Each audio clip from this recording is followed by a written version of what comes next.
concerning the Twitter ban, and the saga is still on. According to Falana, says it's too late to complain. Falana to Buhari government over Ecowas court ruling. Human rights lawyer Falana has reacted to the decision of the Court of the Economic Community of West African States (ECOWAS) court to stop President Muhammad Buhari from prosecuting defaulters of the ban placed on the microblogging platform Twitter. Recall that the federal government recently suspended the operation of Twitter in Nigeria following allegations that it allows content capable of threatening the corporate existence of Nigeria. I usually say it, and I will always say it, that if the government has really done well, they wouldn't, people wouldn't have been using Twitter to propagate their antecedents, or people won't be using Twitter to unleash the dragon in the minds of the present administration. So do what is good, and good will be said about you. Despite the ban, some Nigerians have continued to access the micro-blogging site using the private virtual network VPN. Reacting to the violation of the order, the federal government had vowed to prosecute the defaulters, including prominent Nigerians who dared the government.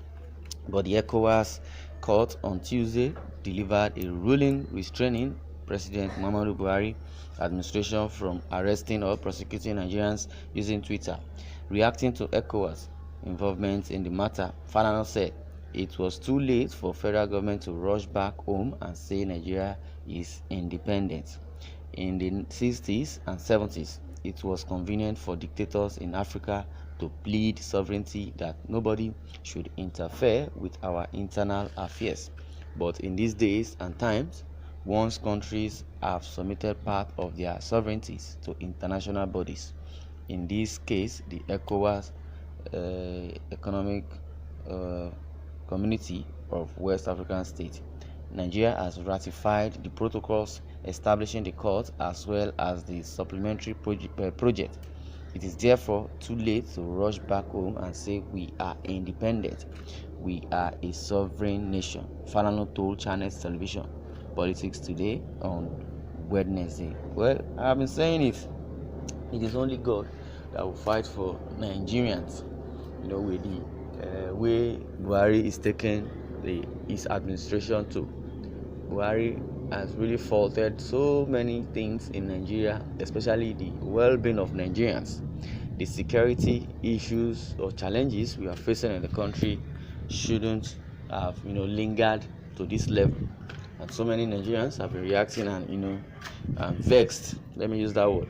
So many Nigerians are very very, very, very, very angry about this present administration, because they said this is not what he promised them, and eventually this is not what Buhari promised us, and that is why they are laying their anger and doing all sorts of evil things. I believe those that are committing crime in the northern part of the country, they have justification, but that justification is not in a legal approach. That is why they are committing havoc, kidnapping and so on and so forth. Why theirs is like that? Because they lack the prowess to protest, because they don't know how to go about it, because they are not educated. That's a problem when someone is not educated and not informed.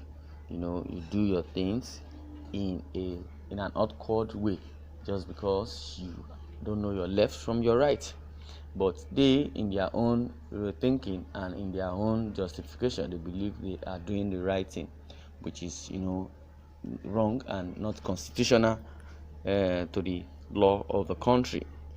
When Goodluck Ebele Jonathan was president, he gave the people, including this same called Lai Mohammed, freedom of expression, to the extent that Lai Mohammed, when he was APC publicity secretary, to the extent that he was using all sorts of print, electronics and social media, including this same Twitter, he now say he banned and caused mayhem, and also to criminalize is highly worrisome. Well, had he been Goodluck Jonathan, Minister of Information, then was like this Lai Mohammed would have gone to jail, definitely. But however, The wrath of Almighty God is waiting for him, the Lai Mohammed. Nothing is permanent. Somebody is saying, honestly, good luck is the father, cause the man tried a whole lot. He cannot be ruling this country like military barracks. This person is referring to Buhari, because Buhari is more or less like an autocratic president. He's ruling this country as if it's a military barrack, which is not supposed to be. As a president of a country needs to be neutral.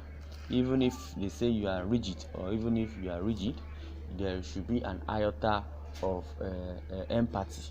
Let me use that word, empathy, conscience, and submissiveness. You understand? A leader needs to be submissive, to have empathy and also have conscience, and to regularize everything. Should be neutral in your dealings. You shouldn't say, even if in your mind you are supporting some part of, or you have an agenda in supporting some part of ethnic group, you shouldn't let it be obvious. But during the interview, it's very obvious. And apart from the interview, physically what we are seeing in Nigeria, Fulani herdsmen will just do away with some evil things. Nobody will say anything. But if common man from the south that does anything that is not even up to the killing, the Fulani herdsmen are killing people, that person will be prosecuted or killed. See what is happening in the southeastern part of the country. Just because Biafra are agitating for referendum, they now sent machinery to start destabilizing them, destroying properties, destroying police stations. Biafra or indigenous people of Biafra wouldn't do that, because it is their land, when they are supposed to be protecting their land, not destroying their land, what they have planted. And it has been recalled that most of those facilities that were built, it was built by the Igbos by themselves, before government now established it and making use of those structures. Well, it's incredible that federal government, and it's a shame Buhari administration does not currently need criticism. However, no country grows without criticism. It makes administration input. I could remember when Lai Mohammed was using calamitous, destructive, and provocative words against the administration of Goodluck, all in the name of opposing. Is this government not clueless and wicked?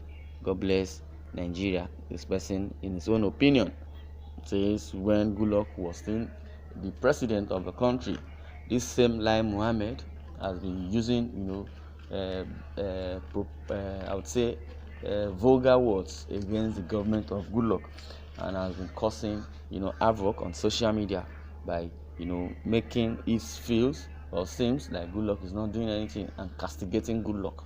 Nobody arrested him. Nobody banned any social media. Nobody did any unlawful, or the president himself did not even look into their side. It's just a normal thing, because Goodluck take it as a lecturer that he is, as an educated man that he is. So he just overlooked it that, well, since you have not brought war, because it's your right, it's your a constitutional right, freedom of speech. You can say anything you want to say, provided you are not offending the other person, and you're not coming to that person's face and start ranting and causing violence or chaos. The West African court ruling is in particular, particularly the AGF, who's supposed to be advising Buhari. Okay, this one is talking about the AGF Malami, supposed to be advising Buhari but failed to do so. It's a big shame on Buhari's government. Nobody fights the people and God, and expected to win is not possible. In case of what this person is saying, is that nobody fights the people and God, because the voice of the people is the voice of God. Nobody fights God and win.